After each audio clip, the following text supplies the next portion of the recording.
네, 안녕하십니까. 조금 기대되는 날이다.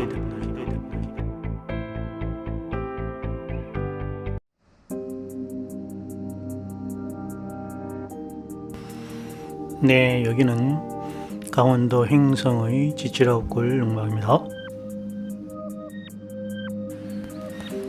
네, 한 달 만에 그 농막을 하게 됐는데요. 네, 예상한 대로 농막에는 점령군들이 농막을 점령하고서 저를 반기고 있었습니다.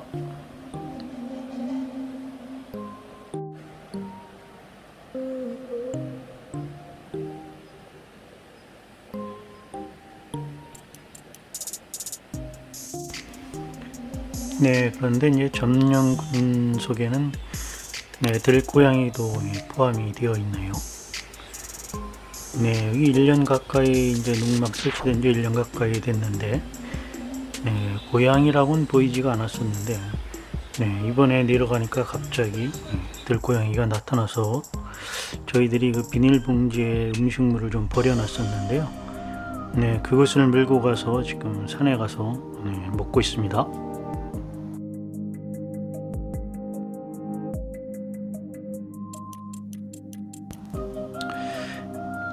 네, 음식물 쓰레기를 이제 밀고 가서 저렇게 먹고 있는데요. 그렇다고 뭐 저희 집에 찾아온 그 동물인데 함부로 내쫓지도 못하고 일단 지켜보고 있습니다.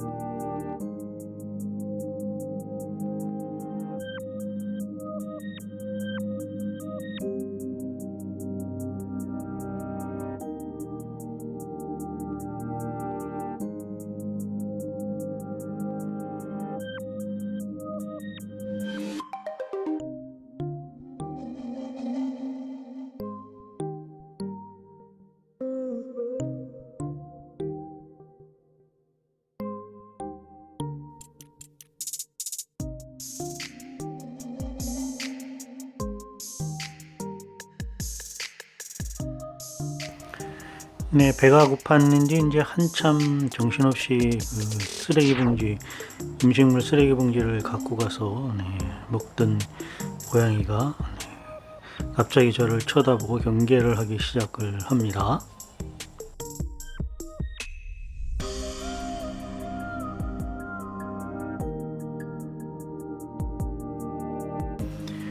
그러더니 이제 뭐 양심의 가책을 받았는지 슬슬 이제 도망가기 시작하네요.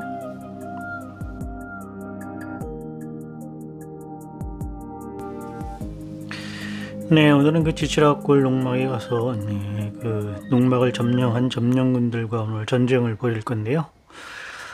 전쟁을 벌이기 전에 이 막간으로 들고양이가 찾아와서 저에게 또 볼거리를 이렇게 제공해서 영상을 찍고 있습니다. 이렇게 살살 저기가 이제 경사가 좀 심한 산인데요. 그쪽으로 살살 도망을 가고 있습니다.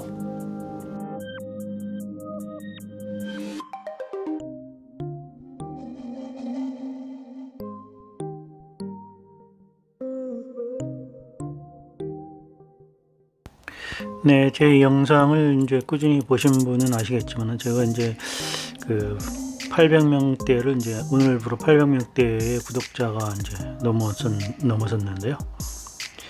4,000시간이 한참 모자르기 때문에 영상을 일부러 이제 길게 찍고 있습니다.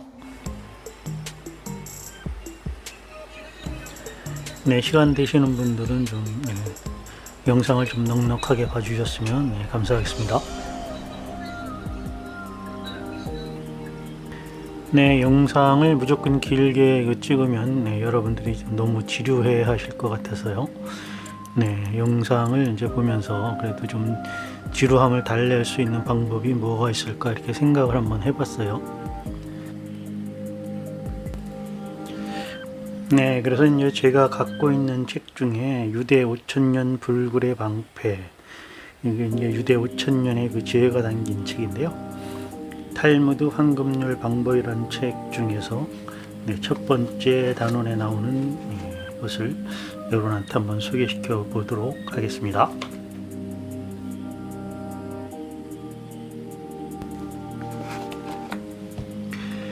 네, 탈무드의 지혜. 탈무드는 유대인의 뛰어난 생활 방식과 지혜의 원천이 된다는 점에서 흥미를 끌게 된다. 네, 탈무드는 구약 성서와 함께 유대교의 가장 중요한 경전이다. 그러나 성서가 그리스도에 의해서 유대인 이외의 세계에 보급된 것과는 달리 탈무드는 좁은 유대 세계에서만 머물러 왔다. 히브리어와 아랍어만으로 쓰여졌다고 하는 탈무드는 아직 한국어역도 없고, 또 적절한 탈무드의 한국어역이 나온다 하더라도 기원 5세기라는 옛날에 편찬된 천년간의 구전 문장을 그대로 이해한다는 것은 매우 어려운 일일 것이다. 탈무드가 왜 보급되지 않았는가? 그 이유는 다음과 같은 사정을 생각할 수 있다. 먼저 유대교는 한국 역사와 전혀 접촉점이 없었다. 또 유대교는 2000년 동안 유럽 세계에서는 이단시되어 왔기 때문에 탈무드가 세계의 보편적 문화로 소개될 기회가 없었다. 탈무드 자체는 유대인의 종교 생활의 실천적 측면의 관계가 깊다. 이른바 종교서라는 개념을 넘어서 유대 민족이 민족으로 살아가는 법, 사회 관행, 도덕률이 그 중심적 과제이다.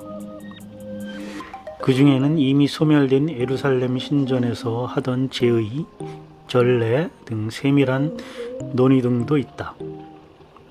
극단적으로 말하면 탈무드는 유대인 이외에는 관계가 없다는 말이 나올 정도로 이것은 유럽 문화나 동양 문화와는 이질적인 문화의 산물이다. 탈무드의 세계는 우리에게 현대의 유대인으로서도 접근하기 어려운 점이 있다. 그럼에도 불구하고 이 알려지지 않은 책이 현대인의 관심을 끌고 있는 이유는 무엇인가? 그것은 유대인의 현재 모습은 과거의 탈무드 교육의 결과이기 때문이다. 유대인의 비밀은 전통의 힘에 있는 것이 아니냐는 관심이다. 한편 유럽에서도 소수의 그리스도교 신학자가 그리스도교가 시브리즘의 원점에서 떠나면 그 신앙은 이교화할 위험이 있다는 관점에서 탈무드를 열심히 연구했다. 이와 같이 성서 신앙의 원칙을 찾는 길로서 탈무드에 관한 관심도 그 하나라고 하겠다. 모세의 율법에 직접 연관되는 전통이 유대인의 이 문헌 이외에 따로 어디에 있겠는가?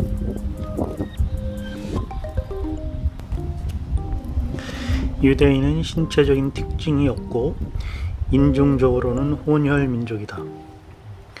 전 역사를 통해 각양각색의 민족과 접촉해 왔기 때문에 여러 가지 피가 섞여 있는 것이다. 유대인이란 최종적으로는 유대교를 믿고 그 생활 방식을 지키는 사람들이라고 할 수가 있다. 유대인의 시조는 아브람이다. 후에 하나님의 명령에 의해 아브라함으로 계명을 한다. 아브람은 우르에서 태어나서 티그리스 강과 유프라테스 강 유역인 메소포타미아에서 살았던 상인이다. 메소포타미아의 두 개의 강 사이에 있는 땅이라는 뜻이지만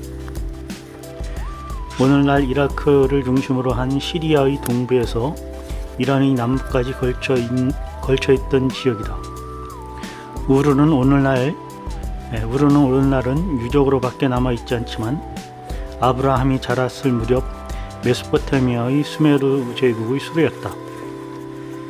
아브라함이라는 한 사람의 인간이 처음으로 천지를 창조하신 야훼라는 하나님과 1대1로 만났다. 유대교도 그리스도교도 이슬람교도 이 아브라함이 있는 곳에 나타나신 하나님을 경배하는 점에서 똑같다. 성서는 유대교의 발상의 경위를 기록한 창세기에서 다음과 같이 기술하고 있다.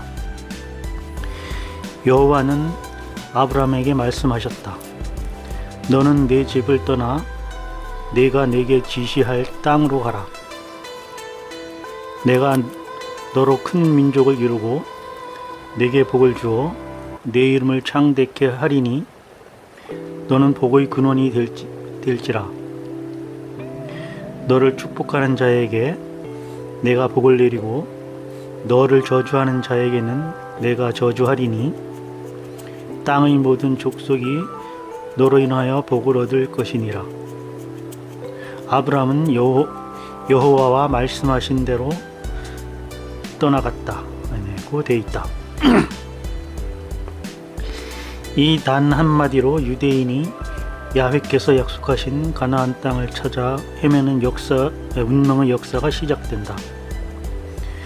아브라함 일행이 하란에서 긴 여행을 떠난 것은 기원전 18세기 무렵이었다고 추정되고 있다. 아브라함 일행은 넓은 사막을 유랑한 끝에 결국 약속을 땅에 도착한다. 얼마 후 이 땅에는 기근이 들고 아브라함의 손자 야곱과 그의 12명의 아들들은 이집트에 몸을 맡기고 노예가 돼서 피라미드 건설에 종사했다. 그 후 기원전 12세기 무렵 노예였던 유대인 60만 명이 모세에게 이끌려서 이집트에서 탈출을 했던 것이다. 그때도 아브라함이 하나님으로부터 가나안으로 향하라고 명했던 것과 같이 모세는 하나님의 명령에 의해 이집트를 탈출하고 또 넓은 사막을 건넌다. 그리고 유대민족은 사막을 횡단하는 동안 시내산에서 십계명을 받았다. 기원전 1020년에는 12부족의 하나인 베냐 민족의 서울이 부족 간의 불화를 해소하고 왕위에 올랐다. 이어서 다윗이 이것을 계승하고 왕정을 붙였다. 그 뒤를 이은 것이 솔로몬 왕이다. 솔로몬 왕의 영화는 유명하고 그는 부와 지혜와 하나님을 받드는 신념으로 역사의 이름을 남기고 있는데 그 왕국의 영토는 유프라테스 강에서 이집트 국경까지 걸쳐 있었다. 솔로몬 왕은 소아시아, 아라비아, 에스파니아까지 넓은 교역을 해서 큰 부를 손에 놓고 그 부를 사용해서 기원전 900년 무렵 예루살렘에 장대하고 화려한 신전을 세웠다.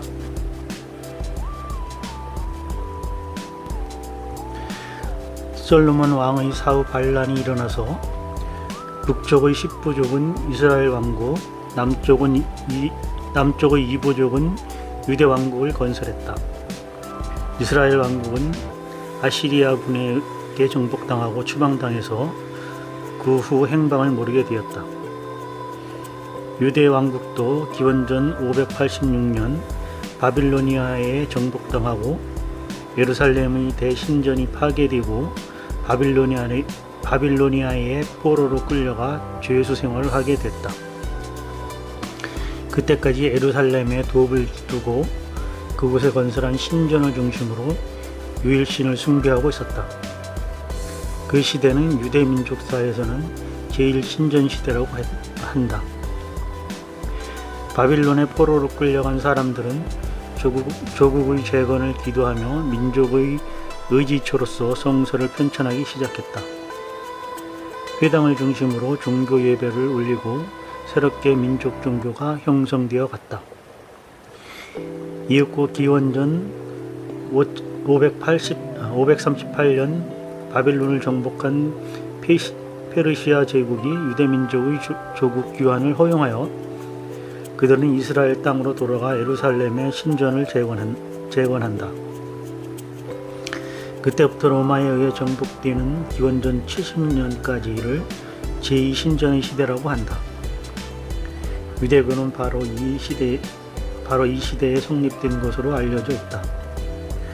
지금처럼 성서가 거의 정경화되어 안식일과 제사, 관습법규가 정비되고 성서학자가 등장하여 입으로 전해져 내려오던 이야기들을 연구하였다. 이 시대는 유대 민족사에서 유대교가 번영했던 시기이다.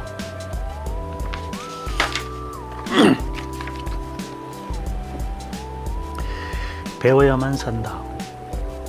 유대인이 일반적으로 성서, 토라라고 하는 것은 성서의 처음 5권, 창세기, 출애굽기, 레위기, 민수기, 신명기를 가리킨다. 더욱 넓은 의미에서 유대교의 가르침 그 자체를 가리키고 있다. 유대교에서 가장 중요한 개념인 토라라는 히브리어로 가르침을 뜻한다. 성서의 다른 부분은 토라를 주의하는 것으로 간주되어 토라가 성서 전체를 의미하는 경우가 있다. 토라는 신의 언어이며 그것을 배우는 것은 유대인의 종교 생활 속에서 예배에 버금가는 위치를 차지하고 있다. 제2신전 시대에는 이스라엘 방방곡곡에 어린이들에게 성서를 가르치는 학교가 있었다. 세계 최초의 의무교육인 유대인에게서 시작되었던 것이다. 배우는 사람이 있으면 가르치는 사람도 있게 마련. 유대교에서 교사는 매우 중요한 위치에 있었다. 유대교 민족사에서 바벨론 유수기와 그 이후에 토라를 유대인 공동체의 규범으로 하여 모든 생활을 영위하게 되는데 그 가르침을 현실 사회에서 어떻게 작용하는가가 바로 최근에 이르기까지 중대한 문제였다. 그래서 공동체에서는 성서를 주의하는 교사가 필요했다. 교사는 전통, 관습, 구전을 가르치는 사람이기도 했다. 그들이 바로 현자라고 불리는 사람이다. 나중에는 랍비로 불리게 된다. 예수 그리스도교 랍비였다. 이러한 스승 중에서 에스라 7.6절에 모세의 율법에 익숙한 학사, 즉 가장 뛰어난 소페르로 기억되어 있다. 그는 선배들의 문제를 실질적으로 해결해 준 인물이었다.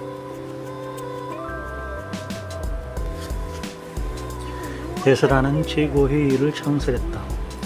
이것은 학사들의 회의로 학사들은 그때까지 보존되어 온 교리를 이어가다 시대 변화에 따른 새로운 상황에 맞도록 개발, 적응시켜 탈무드를 만든 랍비들의 선구자들에게 전달해 주었다. 그러한 계보는 이렇게 적혀 있다. 모세는 시나이에서 율법을 받아 여호수아에게 전해주고 여호수아는 장로들은 예언자들은 최고회의 의원들에게 전달해 주었다. 최고회의가 소멸된 뒤로는 산헤드린이란 조직이 유대 사회의 재반 사항을 책임졌다. 산헤드린은 대제사장이 관장하는 제사장과 평신도의 복합체였으나 회의 진행 도중 의견 충돌이 일어나서 곧 두 파로 분리되었다. 제사장들은 율법에 덜 충실하더라도 헬레니즘 사상과 타협하기를 좋아하였고 에스라와 소페림의 직계 후계자인 평신도들은 이에 반대하여 율법의 다스림에 전적으로 따르기를 원했다. 이 두 파 사이의 분쟁은 메카베오가의 투쟁 동안에는 잠시 그쳤다가 히르카누스가 등극하자 더욱 공공연히 표면화되었다.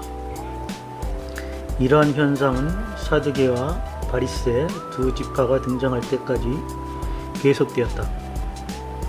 유대 역사가 요세푸스를 이렇게 말하고 있다. 바리새인들은 모세의 율법 속에 기록되어 있지 않는 의식을 조상으로부터 계속 이어받아 백성들에게 전달해 주었고 이에 대해 사두개인들은 그것을 배격하고 성문화된 의식만 지켜야 하며 조상들로부터 구전된 것은 지키지 않아도 된다고 그것을 배격했다. 결국 그들 사이에는 심각한 논쟁과 견해 차이가 생겨났다. 구전된 율법의 진위에 대한 논쟁으로 인해 구전율법의 옹호자들은 성서 내용을 새롭게 연구하지 않으면 안 되겠다는 자극을 받았다. 구전율법은 성문화된 율법의 중요한 부분이요. 그것은 마치 피립의 신랄과 신할과 같은 것임을 증명하라고 노력한 결과이다. 이렇게 율법 해석은 새로운 국면에 이르렀고 마침내 탈무드를 낳는 동기가 되었다.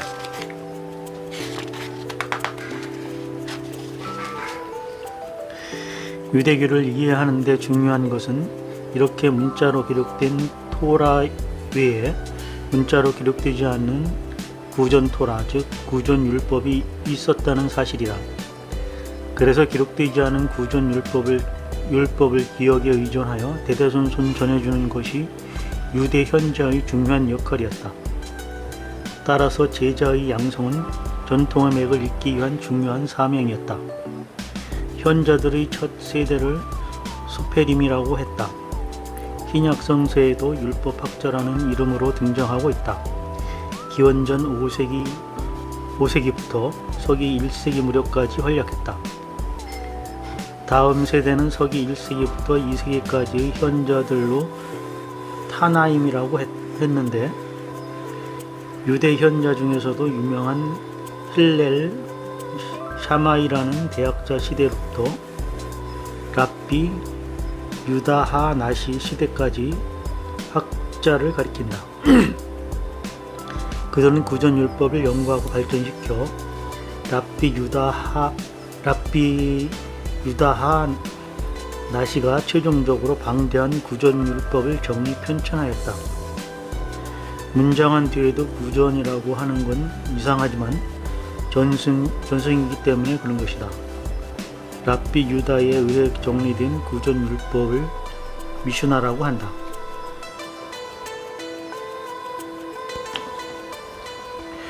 랍비는 어떤 사람들인가? 지식은 신의 위대함을 나타내는 계시. 현자들의 세 가지 사명. 탈무드를 만든 랍비는 오늘날 말하는 교육 전문가도 정교자도 아니었다. 그들의 일은 그들의 처세훈인 아보트에 명백하게 언급되어 있다. 신중하게 판단하고 많은 제자를 양성하고 토라의 말씀대로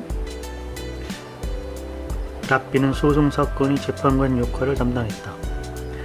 따라서 그들은 재판관에 걸맞는 지식을 쌓아 공정한 사고방식 아래 분쟁을 해결해야 했다. 그들은 학자이기도 했다. 주위에 모여드는 학생들을 지도하여 학문을 전승하고 지도자의 지위를 계승하도록 지도했다. 또한 전통을 이어가는 사람, 신앙과 생활의 신성한 제도를 관리하는 책임자였던 것이다. 토라는 공동체 생활의 지침서였다. 랍비는 토라의 말씀대로 환경의 변화나 생활의 중압감에 흔들리지 않을 수 있도록 토라를 지켜야만 했다.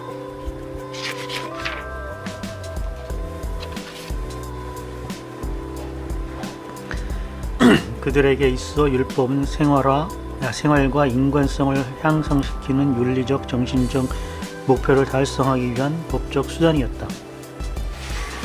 랍비는 계율을 보다 좋은 사람이 되게 하기 위해 부여된 것으로 받아들였다. 율법은 언제나 인간의 정신적 성장을 촉진하기 위한 것으로 생각했다. 랍비가 취급한 율법은 세계관이나 인간의 궁극적인 목적과 관계가 있었다.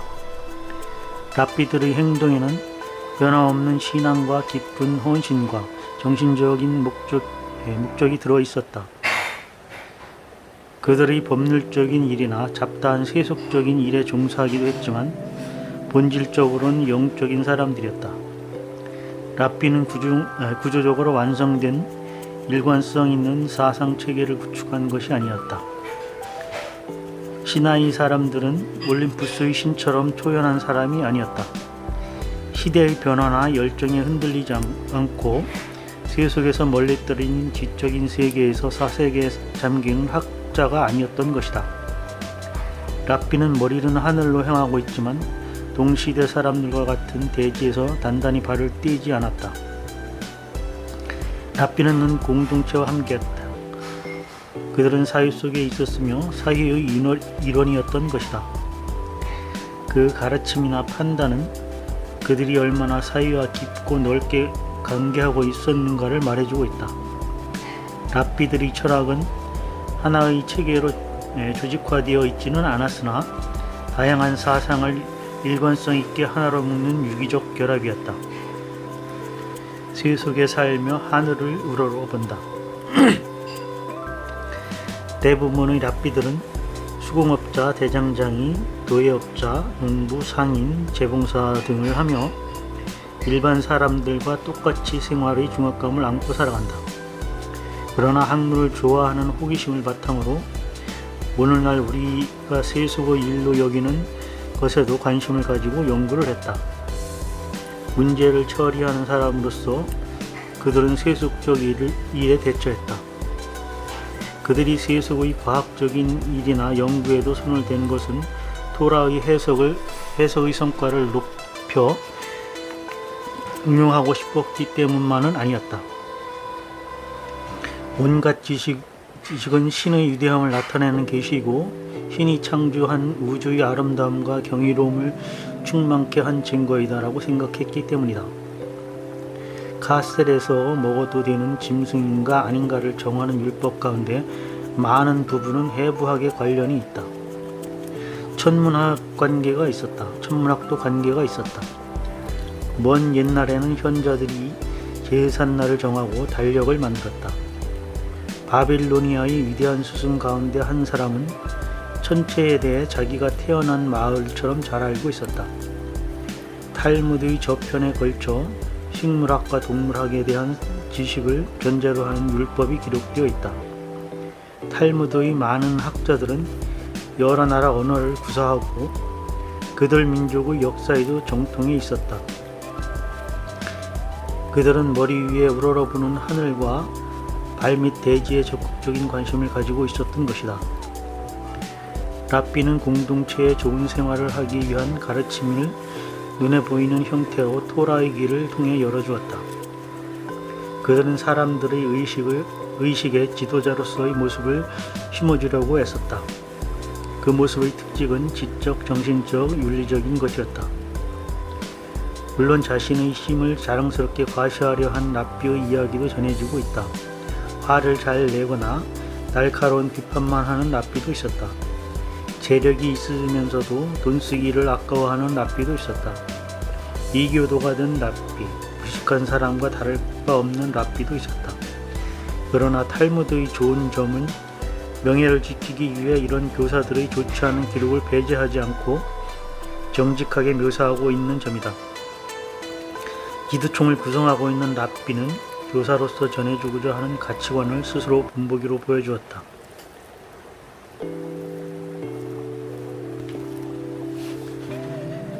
현자의 양성기관, 현자가 교사로 인정받기 위해서는 어떤 준비 과정을 거쳐야 했을까?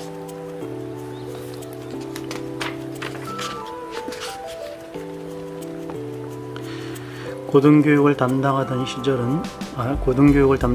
시설은 베트 미드라시라고 불리었다. 이 말은 집에서 벤시라의 지혜에 나와 있어 고등교육을 위한 학교가 일찍부터 있었다는 것을 말해주고 있다. 또 학자와 제자가 모이는 곳인 베이트 바드 레하밈이라는 말이 기원전 2세기 무렵 교사의 입에서 나왔다. 학생들이 몇 년이나 이런 학교에 다니며 훌륭한 교사의 가르침을 받았다는 것은 분명하다. 그들은 매일같이 교사의 강의에 귀를 기울이고 지식을 습득하며 원장의 강의 뒤에 벌어지는 토론에 참가할 수 있는 날을 기다렸다. 그런 교육에 상당한 기간이 소요되었다는 것은 추론할 수 있다. 랍비 아키바의 이 전기에서 묘사가 수업 시간을 어느 정도 추측할 수 있었기 때문이다. 랍비 아키바는 학문과는 인연이 없는 가난한 집에서 태어났지만 부잣집 양치기로 고용되어 일하는 동안 주인의 딸과 사랑하게 되고 부자 아버지의 반대를 무릅쓰고 결혼을 했다. 아버지는 두 사람을 내쫓았다. 그때 아내가 남편에게 한 가지 부탁을 했다. 단 한 가지 소원이 있습니다. 부디 공부를 해주세요. 그래서 아키바는 자기보다 훨씬 어린 아이들과 함께 학교에 다니기 시작했다. 13년 동안 스승의 가르침을 받은 아키바는 뛰어난 학자가 되었다. 의학과 천문학에도 능통했으며 여러가지 외국어도 구사할 수 있었다. 그는 전통적으로 행하던 유대인의 관습을 성서의 본문에 근거하여 체계화시키는 작업을 시작했다. 이것이 후에 미슈나로 발전했다. 아키바는 기원 후 132년 바르 코크바가 로마에서 독립하고자 반란을 일으켰을 때 그 투쟁에 깊숙이 개입했다. 그는 바르 코크바를 메시아로 믿었다. 그의 그런 믿음을 공개적으로 조롱하는 랍비들도 많았다. 바르 코크바의 반란은 실패로 돌아갔고 아키바는 체포되어 로마에서 사형을 당했다. 1305년에 반란이 진압되었을 때 로마 정부는 학문을 하는 유대인은 사형에 처한다는 포고문을 발표했다. 그들은 유대인이 전통적인 가르침인 토라를 공부함으로써 민족의 동질성을 유지하고 그 결과 독립을 도모하는 반란을 일으켰다고 보기 때문이다. 이때 아키바는 다음과 같은 이야기를 했다. 어느 날 시냇가를 걷고 있던 여우가 물고기들이 바쁘게 헤엄쳐 다니는 것을 보고 물었다. 너희들은 왜 그렇게 바삐 헤엄쳐 다니냐? 우리를 잡아먹으려고 치는 그물을 피하려고 그런다네. 물고기가 대답했다. 그러자 여우는 말했다. 그렇다면 무트로 나오려무나 언덕으로 올라오면 그물 걱정은 하지 않아도 될 것 아니냐? 물고기가 대답했다. 여우야, 너는 매우 영리하다고 들었는데 이제 보니 어리석기 짝이었구나. 우리가 늘 살던 물속에서조차 이렇게 무서워하고 있는데 한 번도 가보지 않은 언덕에 올라가면 어떤 해가 입을지 어떻게 알겠느냐? 요컨대 유대인에게는 학문이 물과 같은 것이어서 물고기가 물을 떠나 살 수 없듯이 유대인이 어떻게 해서든지 배우지 않으면 안 된다는 것을 그렇게 말한 것이다.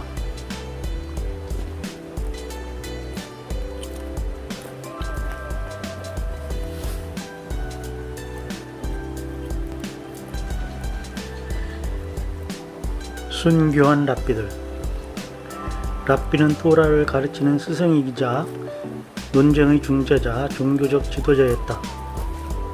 그들은 문제를 처리하는 사람으로 정책과 대책을 결정하는 데 커다란 영향력을 행사하였다. 랍비 아키바는 로마의 지배에 반대하는 그룹의 지도자의 한 사람으로서 순교하였다.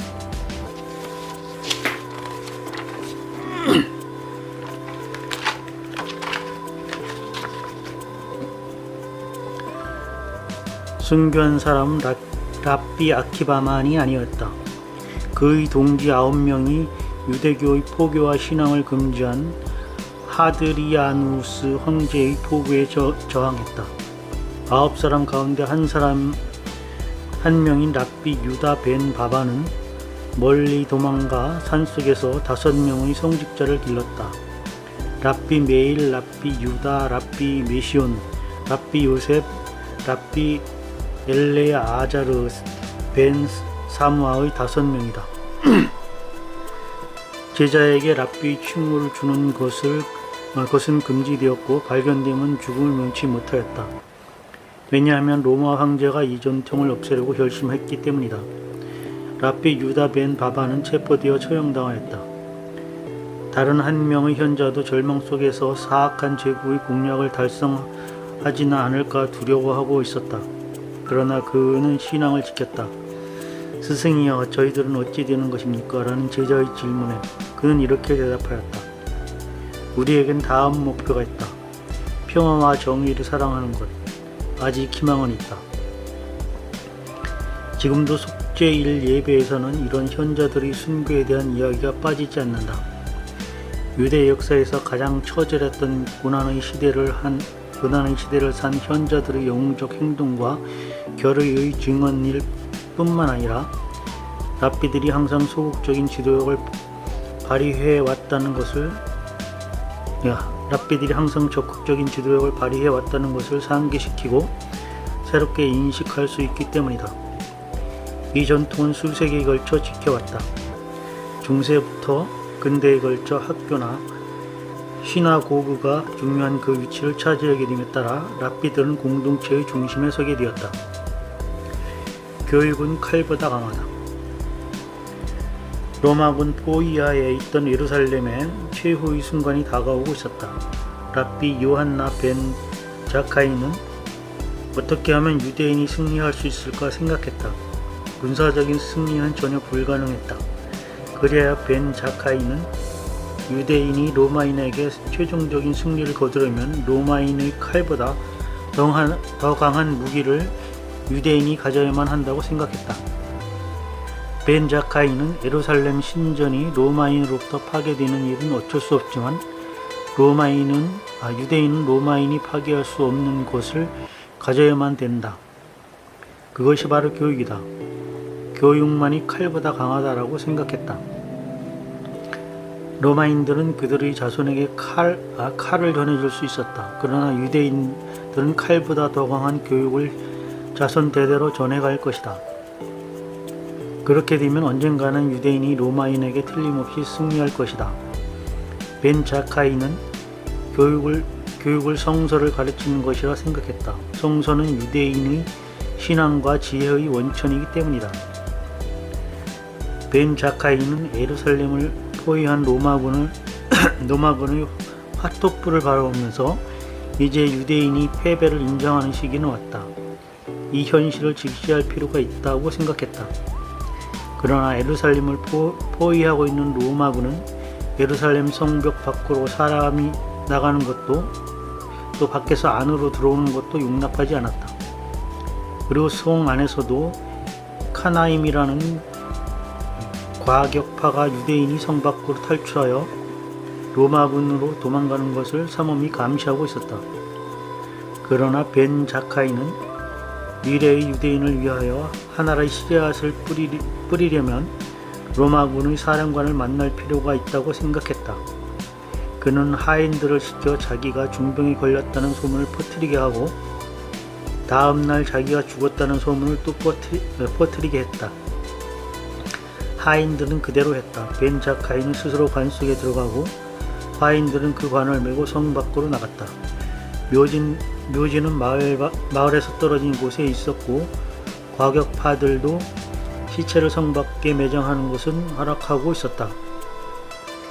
이윽고 예루살렘에서 꽤 떨어진 지점에 이르자 벤 자카이는 관에서 나와 로마군 전선으로 가서 병사를 통해 사령관을 만나고 싶다는 말을 전하게 했다. 로마군 사령관인 베스파시아누스는 벤 자카이를 위대한 학자임을 알고 있었기 때문에 이 제안을 쾌히 받아들였다. 벤 자카이는 베스파시아누스를 만나자마자 황제여라고 불러서 기묘한 장면이 벌어졌다.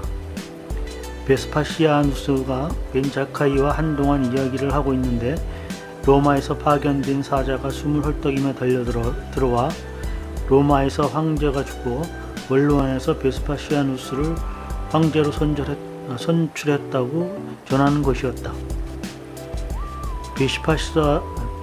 베스파시아누스는 한편 놀라고 한편 기뻤다.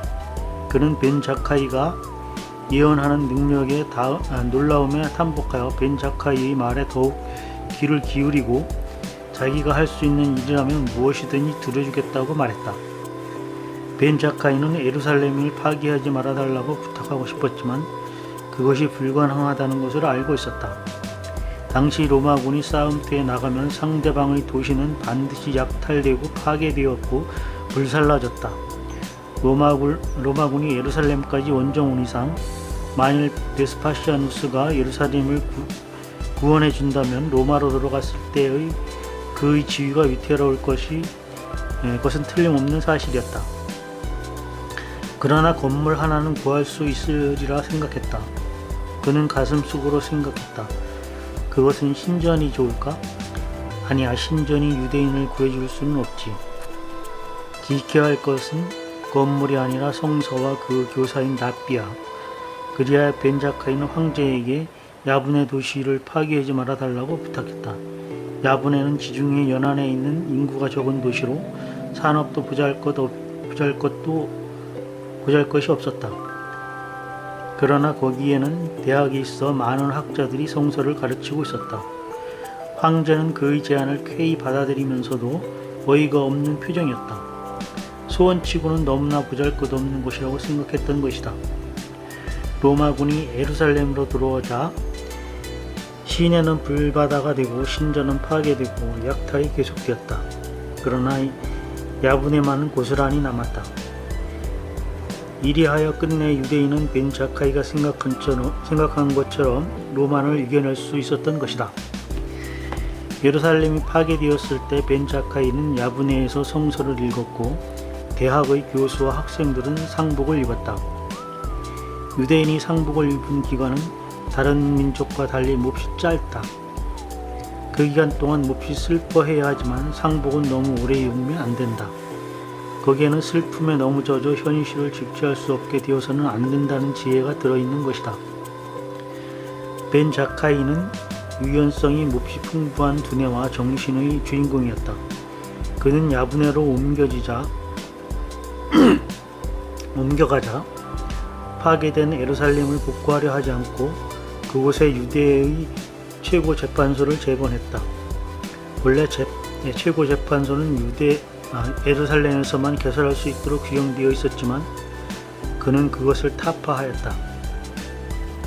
그리고 그때까지 비둘기나 양을 신전의 제물로 바쳐왔지만 예루살렘이 파괴되어 신전이 없어졌으니 그렇게 할 일이 없었다. 이때부터 제물을 바쳐 신에게 희생을 치르는 것과 똑같이 기도하는 것만으로 죄를 올리는 새로운 전통이 생겨나게 되었다. 기도하는 것은 신을 위하여 희생을 치르는 것이다. 자기보다 큰 존재에 대하여 자신의 약함을 인정하고 겸허해지는 것은 자기의 자존심을 감소시키기 때문이다. 사람이 성공하고 건강할 때면 살아남는 것처럼 쉬운 일이 없다. 그리고 삶이 위협받지 않는 상황에서 살아남는 것은 마찬가지로 쉬운 일이다. 그러나 역경 속에서 살아남기는 어렵다. 따라서 그만큼 용기가 필요하다. 실패와 패배와 곤경이 크면 클수록 그것을 무릅쓰고 살아갈 수 있는 사람이라면 그의 장래는 성공이 약속되는 것이다. 유대인들은 패배를 통하여 설사 외부의 힘에는 질지라도 자기 자신에게 져서는 안 된다는 교훈을 배운다. 외면적으로 패배하는 것과 내면적으로 패배하는 것 사이에 커다란 거리가 있다. 다른 민족들이 남의 영토를 정복하는 일에 전념하고 있는 동안 유대인들은 자기 마음을 정복하기 위하여 노력해왔다. 유대인들은 아무리 패배하여도 그리고 어떤 역경에 처할지라도 결코 자기들의 내적인 힘을 잃은 적이 없었다. 내적인 것이란 곧 그들의 정신이요, 그들의 가족이요, 그들의 문화요, 교육이며 가족 안의 그리고 민족 안의 단결인 것이다. 예루살렘은 멸망했지만 해안 평야 도시 야브네에 유대교 학원을 지을 수 있었다. 야브네에서 뛰어난 납비들이 배출됨으로써 미슈나가 성립된다. 현자들이 율법을 가르치는 학원을 예시바 또는 베트 미드라시라고 한다. 예시바는 여러 곳으로 번영해 가는데 율법상 중대한 문제를 현자로부터 토론하여 법규를 결정하는 고등 아카데미, 학사원, 최고 법정 같은 기관의 역할을 했다. 미슈나가 완성된 뒤에도 현자들은 그것을 토대로 구전율법의 연구와 발전에 힘써서 미슈나의 내용을 거듭 토론하고 주석을 가했다. 시대마다 문제가 있기 때문이다. 그 주회 또한 방대하게 늘어나서 문장으로 정리되었다. 그것이 게마라이다. 게마라는 미슈나의 주회로 그 즈음 일상 언어인 아랍어로 되어 있다. 게마라를 만들어낸 나타임 이후의 현자를 아모라임이라고 한다. 미슈나와 그 주회 게마라를 합친 것이 바로 탈무드이다. 그러므로 탈무드는 이 종류의 책이 한 권에 묶인 것과 같다. 미슈나는 히브리어, 게마라는 아랍어로 완성된 연대도 약 300년의 차이가 있다. 지은이도 다르다. 그러나 테마는 똑같이 구전율법이다. 탈무드는 히브리어로 학습을 뜻한다. 탈무드는 그 뒤에 유대인 학습의 근간이 된다. 탈무드를 배운 자는 토라의 정통한 자로서 랍비라 불릴 수 있는 자격을 얻는다. 탈무드에는 두 가지 판이 있다. 게마라가 편찬된 곳이 팔레스타인과 바빌로니아 두 곳이었기 때문에 팔레스타인 탈무드는 서기 4세기, 바빌로니아의 탈무드는 서기 6세기에 성립되었다. 탈무드를 다른 관점에서 내용별로 보는 견해가 있다. 그것은 한라카와 하가다라고 하는 2대 요소로 분류하는 사고방식이다. 한라카는 율법의 법규인 부분이고 하가다는 비법규적인 부분, 즉 전승, 설화, 이야기, 꽁투 등이다. 유대학자의 폭넓은 활약은 탈무드뿐만 아니라 다양한 문헌을 남겼다. 그것을 통틀어 랍비 문화라고 한다. 탈무드 외에 랍비 문화에서 중요한 것 중에 미드라시라는 문학 양식이 있다. 이것은 성서 본문의 주해인데 성서의 텍스트 문자 그대로 읽는 방법에서 더 나아가 숨겨진 의미를 조사한 드라시 것에서 시작된다. 이 기원은 아주 옛날로 거슬러 올라가는 것으로 알려져 있다. 물론 조회를 하는데 자의적인 해석이 허용되는 것은 아니었다. 랍비들은 해석학의 법칙을 두고 있었다. 토라에는 70가지 얼굴이 있다고 하는 현자의 말이 상징하고 있듯 유대교의 미드라시라는 수법을 통해 토라에서 항상 새로운 통찰을 모든 물음에 대한 해답을 찾아내는 유연성이 있는 세계인 것이다. 눈에 보이는 것, 안 보이는 것. 책장을 펼쳐라. 다시 한번 펼쳐보아라. 모든 것이 거기에 들어있다. 이것은 소페림들의 사고방식이며 그들이 성서를 대하는 전제였다.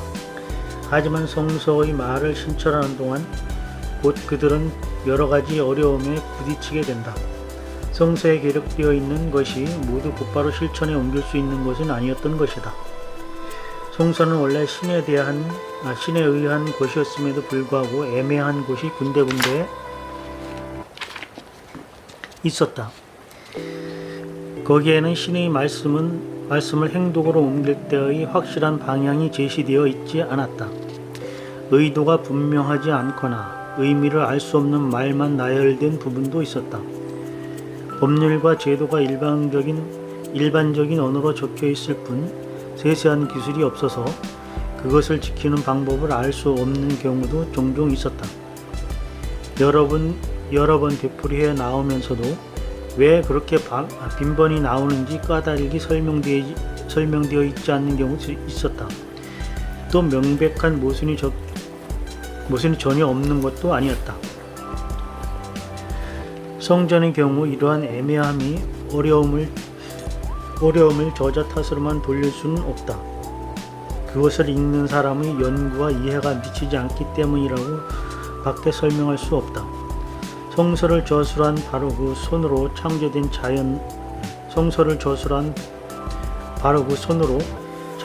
자연도 언뜻 보아서는 그 운행 법칙을 이해할 수 없는 것과 마찬가지로 성서도 눈에 보이는 문자만 읽어서는 의미를 파악할 수 없는 부분이 있다.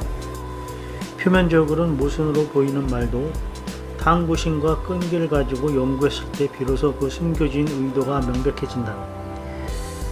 그것이 가능하고 안 하고는 적절한 해석을 통해 그 의미를 밝힐 수 있느냐 없느냐에 달려있다. 이러한 해석을 가한 것이 앞에서 말한 미드라시이다. 성서에 기록되어 있는 교의와 율법의 진정한 의도를 해석을 통해 찾는 것이다. 소페림들은 자신들을 그러한 탐구 방식의 선구자로 생각하지는 않았다. 토라는 생활의 율법이며 그들은 그 언어를 신앙의 행위로 옮기고자 했다. 그래서 성문화된 것에 구전으로 전해져 오던 해석이 보충되어 모세에게 전해진 것으로 생각했다. 그러므로 성서에는 처음부터 부록과 주회가 첨부되어 있었던 것이었다. 성서를 이해하고 실천에 옮기는 것은 거기에 따른 구전의 상세한 내용에 비추어 생각하지 않으면 불가능하다. 토라에는 거기에 적힌 법률에 따라 그 가르침과 언어를 충분히 이해하는 데 필요한 지시가 처음부터 들어있었던 셈이다.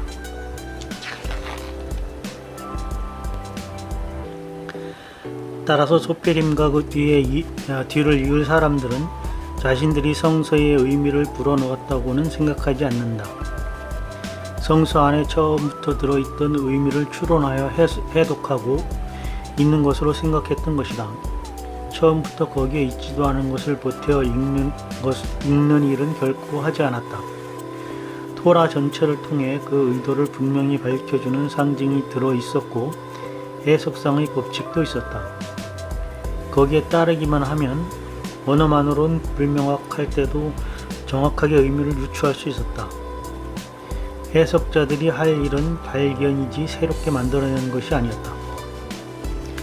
이 주해자들이 모세의 성문율법에는 처음부터 구전에 의한 설명이 되어 있는 것으로 믿었던 데에 까닭이 있었다. 이미 그들 시대부터 유대인들 사이에서 지켜져 내려오던 계율과 관심이 있었는데 토라를 문자 그대로 해석해서는 그 전거를 발견할 수 없었다. 또 수많은 사람들에게 전래되고 있던 전승에는 분명히 성서에 나오는 이야기의 연장으로 보이는 부분들이 있었다. 구전에 의해 해석이 없었으면 토라가 공동생활의 모든 면에서 의미를 가지지 못했을 것으로 생각했다. 그래서 단순한 해석이 아니라 공동체 생활에 의미를 부여할 수 있도록 주해를 다는 것이 소페림들의 임무였다.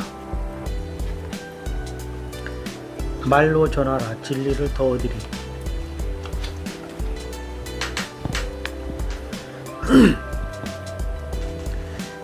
구전율법이 처음으로 성문화된 시기에 대해서는 학자들 사이에 아직도 이견이 분분하다. 그러나 오랫동안 성문화되지 않은 채 성서에 부속하는 형태로 있었던 것이 분명한 것 같다. 이러한 구전 부록에는 구전과 토론, 법률 해석, 역사적 자료, 교의와 실천에 대한 해석 등이 포함되어 있었다. 그리고 구전율법이 성문화되어 등장했지만 그때도 여전히 구전율법이라고 불리고 있었다. 수세기 동안 구전율법을 성문화하는 것에 대한 강력한 반대가 있었던 것이다. 랍비 요하난 벤 니파하라는 한 현자는 3세기가 된 뒤에도 율법의 성문화를 금지해야 한다는 방침을 굳게 고수했다. 그리고 구전율법을 기록하는 것은 토라를 불태운 것과 마찬가지다라는 말까지 말했다. 또 구도로 가르치도록 정해져 있는 것을 기록해서는 안 된다고 말한 학자도 있었다. 중대한 권위가 있는 것으로 알려진 구전 성문화는 중대한 권위가 있는 것으로 알려진 구전을 성문화하는 것에 끝으로 기묘한 거부 반응을 보인 까닭은 무엇일까? 여러 가지를 고려해 볼 때 구전율법은 구도로만 정해져야만 한다는 인식이 있었던 게 아닌가 하는 추론을 할 수 있다. 즉 유대민족에게는 성문화된 토라가 있었고 그것만이 유일한 것이라는 생각이다. 구전율법을 성문화하는 것은 성서와 동등한 지위를 부여하는 것이라는 견해를 가지고 있었던 것이다. 성문율법을 또 하나 만든다는 것은 토라만이 가지는 최고의 권위를 손상시키는 것으로 여겼던 탓이리라. 가르침과 배움의 대화. 랍비들은 스스로를 교사로 여기고 있었다. 그리고 구전율법을 성문화한다면 단순한 법률문처럼 짤막하게 정리할 수밖에 없어 옳고 그름을 결정한 것과 실천 사례의 개요만 쓰게 될 것이라고 생각했을지도 모른다. 토론과 결론에 이르기까지 취해진 조치와 결론의 이른 과정, 대립되는 견해 등은 생략하지 않을 수 없게 된다. 이렇게 법률문을 무미건조하게 읽는 것으로는 충분히 가르칠 수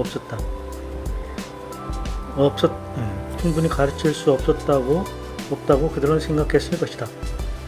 또 성문화된 법률은 아무래도 단정적인 표현이 되기 때문에 활발한 토론을 벌이고자 하는 의욕을 잃어버리게 할 수도 있다. 성문화된 것은 살아있는 언어에 비하면 죽은 것으로 그들은 생각했다. 교사로서 랍비들은 학생과 살아있는 대화를 나누고 싶었다. 텍스트는 때때로 교사와 학생들 사이를 가로막는 종이 커튼처럼 의사소통에 방해가 되는 일이 있다. 설명을 하거나 상세한 내용을 가르치고 자극을 유발시키는 과정을 대신해 텍스트에만 의존하게 된다. 또 기억에 의존하는 것이 지적활동에서 우위를 차지하게 된다. 탈무드가 완성된 수세기 뒤에 한 학자는 다음과 같이 말했다. 가르치는 교사 앞에 학생이 앉아 있을 때 교사는 학생의 마음을 움직임을 볼 수 있다. 학생이 무엇을 이해하고 무엇을 이해하지 못했는지 아는 것이다. 그러므로 교사는 학생이 문제를 이해하고 자신의 것으로 만들 때까지 설명해 줄 수 있다.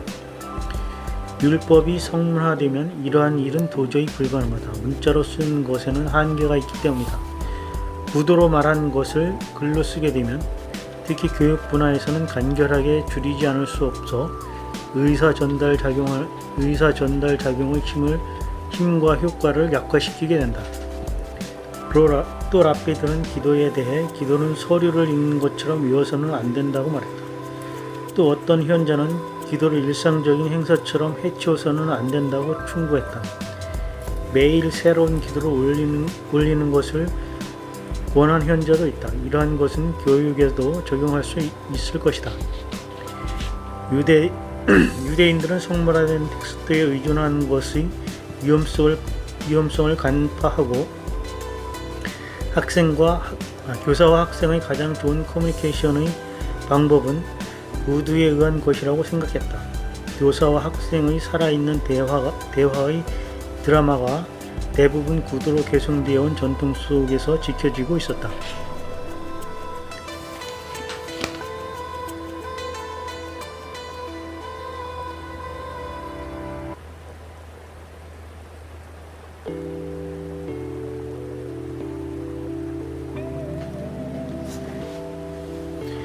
히브리, 이스라엘, 유대, 유대인, 이스라엘인, 히브리인 세 가지 호칭의 내용은 기본적으로 같다고 생각해도 된다. 차이는 저마다의 기원과 그 사용법이 있다. 히브리, 원어는 이브리이고 뜻은 타양이다. 아브라함은 태어난 고향인 우드를 떠나 멀리 가나안 땅으로 이주하였다. 가나안의 원주인은 아브라함과 그의 가족을 이브리, 곧 타양인이라고 불렀다. 오늘날로 말하면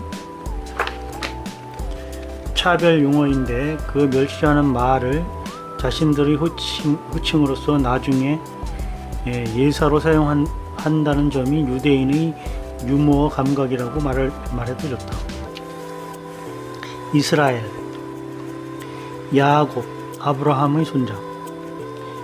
야곱의 별명으로 하느님 앞에서 싸우는 자라는 뜻이다. 그의 12아들은 저마다 부족을 형성하여 민족 발전의 기초가 되었다. 이스라엘을 자녀라고 하면 민족 전체를 가리키는 표현이지만 특히 하나님으로부터 사명을 받은 백성이라는 뉘앙스로 쓰인다. 유대, 야곱의 넷째 아들을 유대를 말한다. 정확하게는 예후다. 감사, 찬미란 뜻으로 12형제 가운데서도 눈에 띄는 지도적 역할을 하였다. 다윗 왕은 유대족 출신이다. 그의 아들 솔로몬 왕이 죽은 뒤 나라를 남북으로 분열하여 북은 이스라엘, 남은 유대라고 불렀다. 그 후 두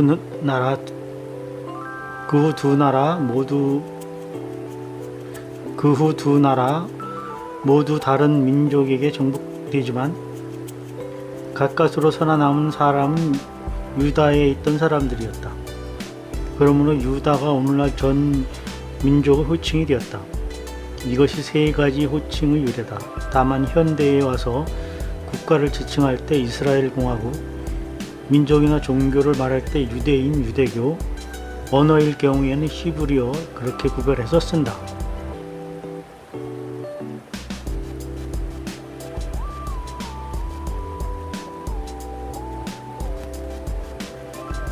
네, 오늘은 그 유대의 5천년 불굴의 방패라는 그런 탈무드 황금열 방법이라는 책이 있어서 여러분들이 이제 영상 볼 때 지루할까봐 한번 읽어봤는데요.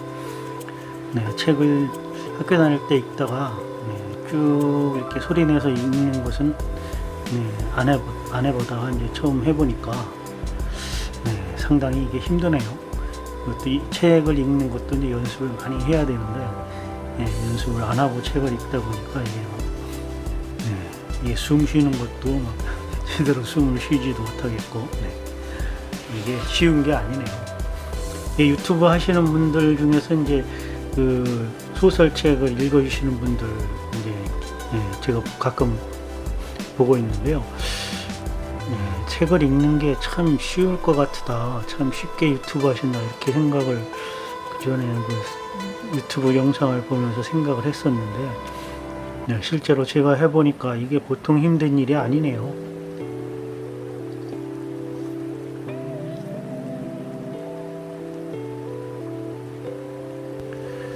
처음에 이제 책을 읽을 때 생각하기로는 이거 제가 지금 영상이 1시간 49분짜리 영상인데요. 이거 1시간 49분을 다 책을 한번 읽어볼까 이렇게 생각을 하고 시작을 했는데 이거 1시간 읽으니까 한계점에 오네요. 어떤 분 그 유튜브 하시는 책 읽는 분 막 2시간짜리도 읽으시던데 와, 대단하시네요.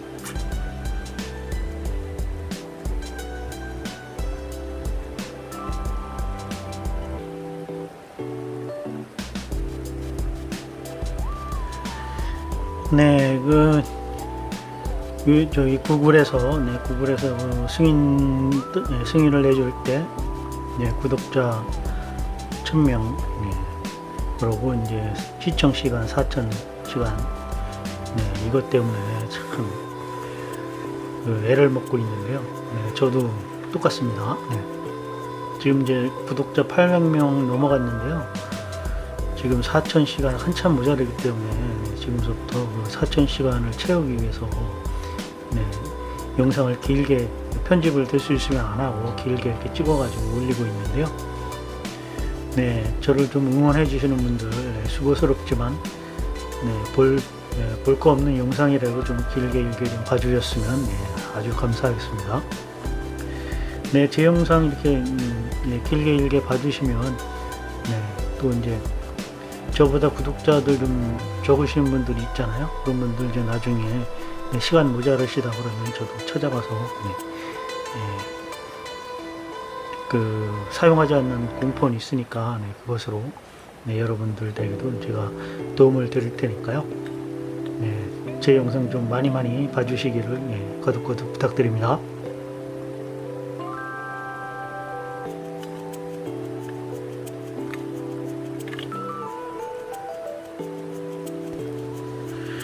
네, 오늘 그 영상 서두에 그 탈무드에 있는 그 지혜를 여러분한테 좀 전달해 보고자 하는 그런 의도에서 탈무드 책을 좀 읽어드렸는데요. 사실은 탈무드 책보다도 이제 제가 그 강원도 횡성의 그 지치라골 농막, 여기다 이제 컨테이너 농막 갖다 놓고 생활하고 있는 곳이 이제 원래 사실은 제가 이제 그 방향 설정한 게 그쪽 방향이거든요. 그 농막을 설치하고 이제 거기 가서 농막 생활하면서 여러 가지 에피소드들을 이제 여러분한테 소개시켜 드리는 그런 채널로 이제 성장하려는 그런 목표가 있습니다.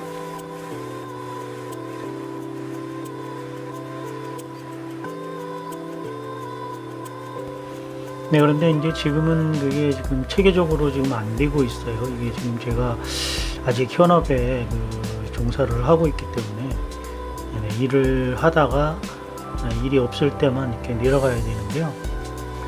네, 그게 이제 자주자주 가봐야 되는데 그게 그렇게 되질 않다 보니까 지금 영상에 보시는 것처럼 지금 이제 한 달 만에 갔거든요. 저번 달에도 이제 한 달 만에 갔는데 이번 달에도 한 달 만에 갔습니다.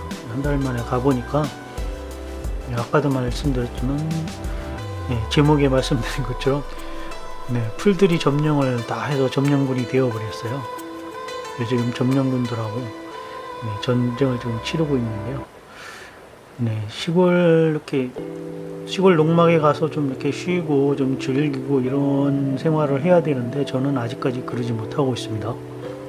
시골에 내려가자마자 짐 풀고 바로 이제 밭에 가서 풀을 뽑거나 뭐 이런 거를 뭔가를 지금 해야 돼요.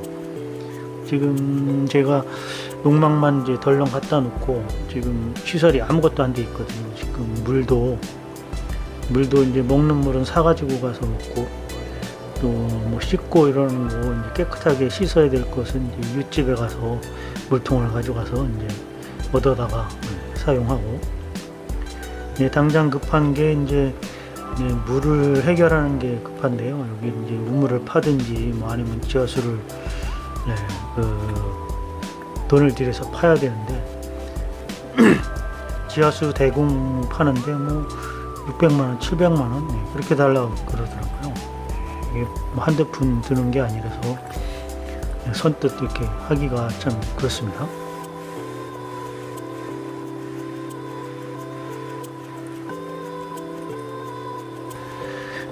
네, 그러고 여기가 이제 제 고향이긴 한데요. 여기 지금 고향이라 그래도 이제 뭐 제가 그 학교 다닐 때만, 중고등학교 다닐 때만 여기서 이제 생활을 했고요. 나머지는 다 이제 서울로 올라가서 사회생활이랑 뭐 여태까지 생활을 했기 때문에 고향이라고 내려와도 사실 뭐 가양 사람들이나 거의 비슷해요.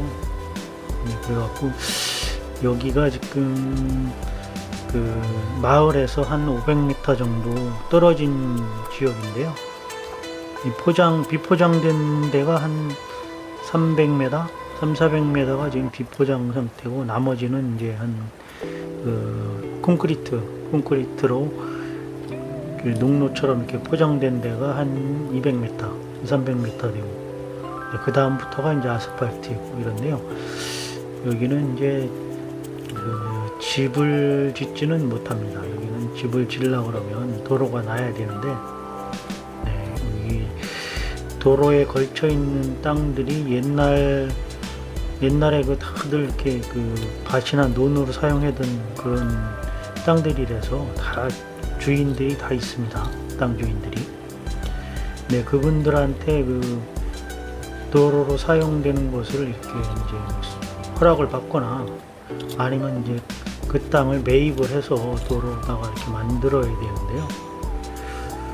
그게 내가 이렇게 대충 지도로다가 이렇게 검색을 해보니까 한 집원이 나오는 것만 한 15개 정도 나와요. 그 15개면 주인이 뭐 거의 10명 가까이 된다고 봐야 되지 않겠어요?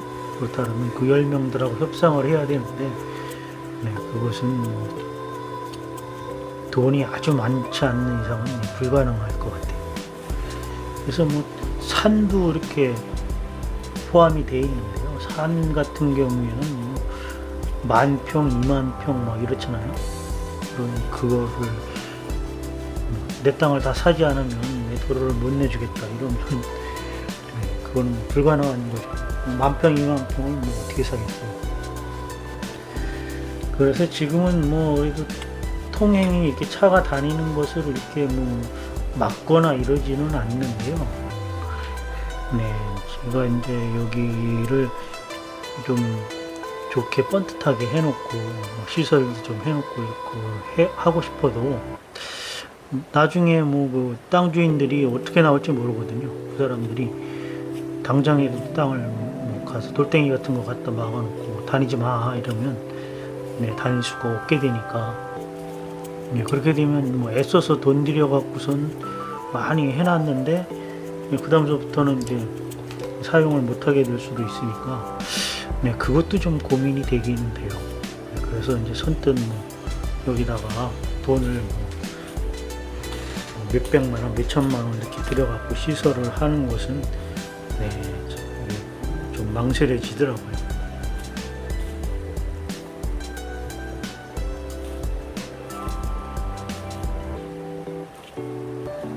그래서 이제 물을 해결해야 되는데요. 물을 그 지하수를 대공을 파는 것은 그것이 제일 좋기는 한데, 깨끗한 물 먹고 그거는 좀 망설여지고요.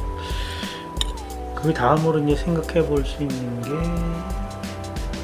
그 이제 포크레인 6W나 7W 이런 장비 불러가지고 그 땅을 파게 되면 한 7m에서 한 10m 정도 깊이까지 팔 수가 있거든요. 그 정도 파면은 여기는 물은 나올 것 같아요. 물은 한 7m 정도 파면 충분히 나올 것 같은데, 그렇게 하면은 이제 거기다가 시설을 우물 안에다가 시설을 어떻게 하느냐에 따라서 사실 잘못하면 오염된 물을 먹을 수도 있어요. 거기다가 플라스틱으로 된 통을 집어넣어야 되고, 아니면 부직포 같은 걸로 감싸가지고 흙이 안 무너지게 해야 되고 이렇게 해야 되는데, 그것도 좋은 방법이 아닌 것 같고, 그렇다고 계곡물, 지금처럼 계곡물 끌어다가 그거를 쓴다 그래도 계곡물이 깨끗하기는 하지만 자세하게 보면은 그 계곡물에 여러 생물들이 막 살거든요.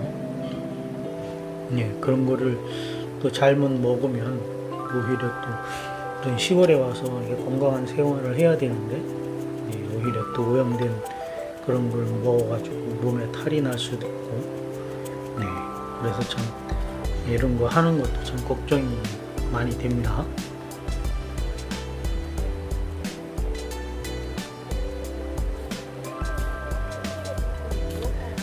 그래도 올해부터는 이제 어떻게 하든지, 올해하고 내년부터는 어떻게 하든지 이제 하나하나 이제 만들어 갈 작정이에요.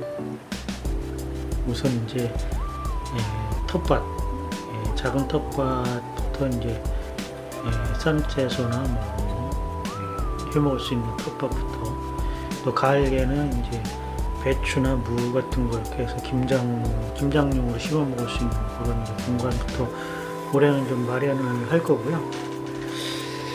그러고 이제 내년부터는 야생화, 제가 전에 말씀드렸죠. 야생화 정원을 이제 만들 건데요.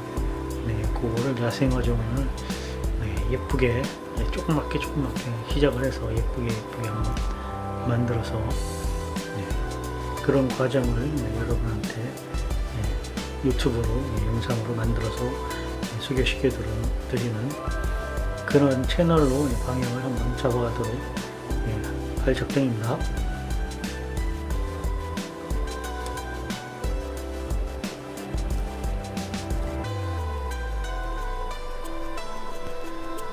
지금은 이제 집사람하고 아내하고 저하고 내려와서 지금 풀과의 전쟁, 풀과의 점령군 점령군과의 전쟁이죠. 풀이 점령을 했으니까. 요새 뭐 대선 더불어민주당에서 대선 경선이 시작됐는데 이재명 지사께서 이제 대한민국 건국이 점령군과 친일 세력에 의해서 훼손됐다. 그런 말씀을 하신 적이 있는데요. 점령군이 그 어감이 참 좋지를 않죠. 점령군 누구를 점령해서 그것을 이제 억압하고 자기네들이 다스린다 이런 그 해석을 할 수 있기 때문에 느낌이 있기 때문에 점령군이라는 표현이 상당히 거부감이 있습니다. 근데 그것을 이재명 지사께서 그렇게 말을 하는 바람에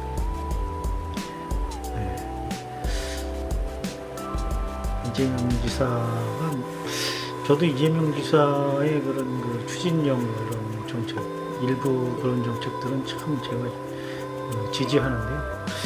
그 말하는 게 너무 이렇게 세게 하시니까 그런 거는 조금 거시기한 면도 있습니다. 어디 가서 남자들은 정치 얘기, 군대 얘기 절대 하지 말아야 되는데 오늘 또 제가 살짝 정치 얘기를 했습니다. 그냥 여담으로 들어주시면 감사하겠습니다.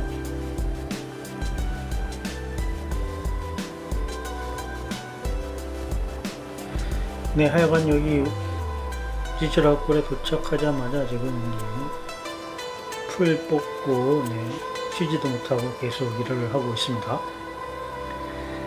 그러고 이제 오후에 저희 직장 다닐 때 군대 갔다 와서 처음 들어간 직장에서 이제 저를 많이 아껴주고 제가 이제 기술직에 종사를 하는데요. 그런 기술들을 좀 저한테 전수해주고 그랬던 사부님이 오신다고 그래가지고 지금 마음이 상당히 바쁩니다.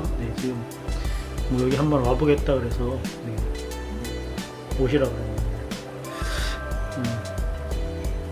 그래서 또 풀이 막 이렇게 있는데 이거 정리를 안 할 수도 없고 또 손님들은 온다고 그러고 마음이 바쁜 상태에서 지금 일을 하고 있어요.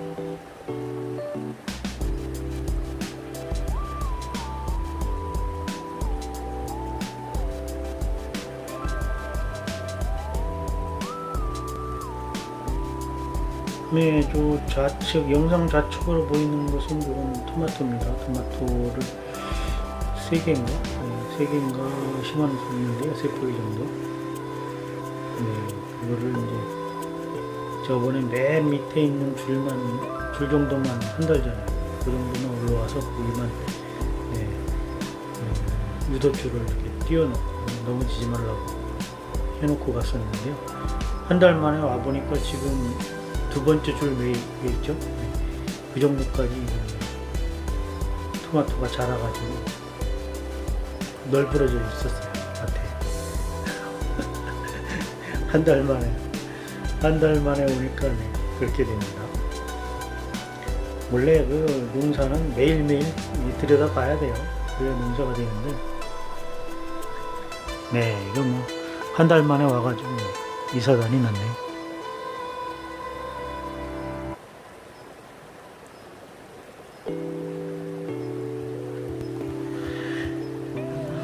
혹시 여기까지 제 영상을 봐주신 분 있으시면 정말 감사합니다. 재미없어 갖고 뭐 벌써 끊으셨겠지만 혹시라도 보신 분, 여기까지 영상 보신 분 있으면 댓글 남겨주시기 바랍니다. 정말 감사합니다.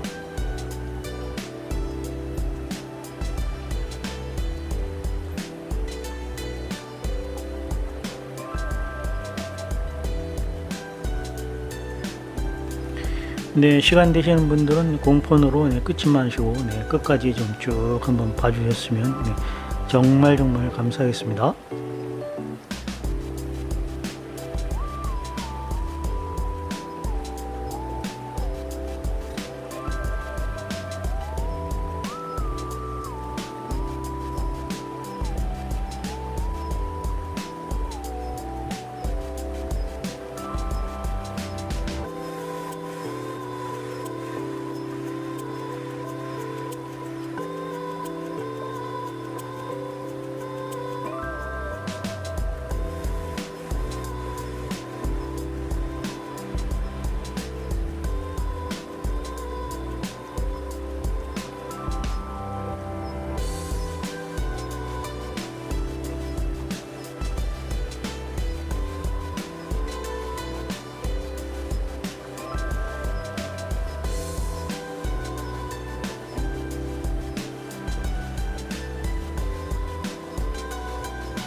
나도 말라. 말라.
좋네 그 조경.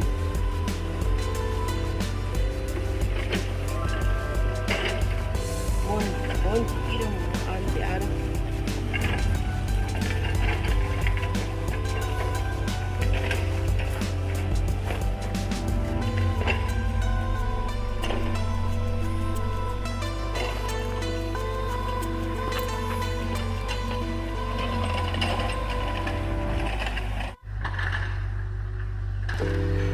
네, 지체락골에서 이제 점령군과의 전쟁이 끝났습니다. 네, 오늘도 즐겁고 행복한 하루 되시기 바랍니다. 네, 영상 봐주셔서 감사합니다.